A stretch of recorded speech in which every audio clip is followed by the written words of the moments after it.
Game 1 upset ng Wolves sa Lakers. Pero sige lang, history pa rin naman ang ginawa ni LeBron at ng Lakers. Pero ano nga ba talaga ang nangyari mga idol? Ba't natambakan ang LA? Bago natin pag-usapan, palike naman ang ating video bilang suporta. First quarter, maganda pa simula ng Lakers mga idol. Mainit pa si Luka targeting mismatch kay Rudy Gobert. 2 fouls kaagad itong si Gobert at 9 points ang nag-give up niya sa depensa nila kapag siya ang bumabantay.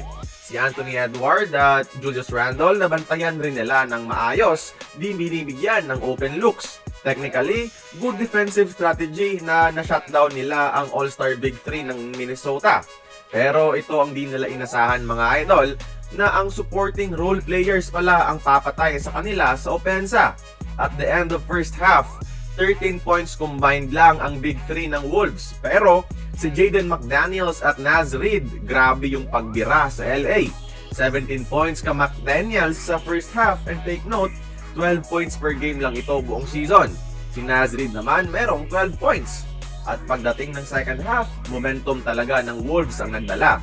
Sa ganda ng shooting nila, lumobo higit 20 ang lamang na kahit sinubukan pang habulin ng Lakers, lugi na talaga. Pero yung factor talaga dito mga idol is yung lack of effort ng Lakers lalo na sa depensa. Halata talaga kung sino sa dalawang teams ang mas gutom. Doble, triple yung hustle ng Wolves. Makikita naman sa highlights na di na nakakapag-rotate ang Lakers, pinapabayaan na lang. At yung sa rebounds, wala. Ayaw bumax out ng Lakers.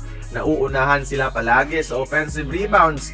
Ang daming second chance points ng Timberwolves. And take note, even with a small ball lineup mga idol sa regular season, isa sa mga best rebounding teams ang LA sa NBA. Dahil yon sa kanilang doble effort sa box out. Pero ngayon, wala. Tinitignan lang nila ang bola na parang bayabas lang ni Wantaman mga idol. Sabi nga ni JJ Redick, nothing schematic sa opensa ng T-Wolves. Hindi strategic na na-exploit ang depensa nila. Kaso nga lang, wala lang effort ang Lakers. Kaya ayon, talo. For short, T-Wolves wanted it more than the Lakers. Pero okay lang naman siguro no, kahit ganon, pampalubag loob, history pa rin naman ang ginawa ni LeBron at ng Lakers sa Game 1 ng playoffs. Kaso nga lang may good at bad side ng history. Sa bad side mga idol, dahil sa pagiging passive ni LeBron early in the game, first time sa kanyang around 20-year playoff career na hindi siya naka-score ng puntos at naka-record ng isang assist sa first quarter ng isang playoff game. If they want to win the series, LBJ needs to be as aggressive as Luka Doncic. Sa good side naman ng history mga idol, syempre, LeBron at Bronny became the first father and son duo to play in the same game in the playoffs in NBA history. Wala pang nakakagawa niyan maliban sa dalawang mag-ama. Ito lang yung consolation sa pagtambak ng Lakers.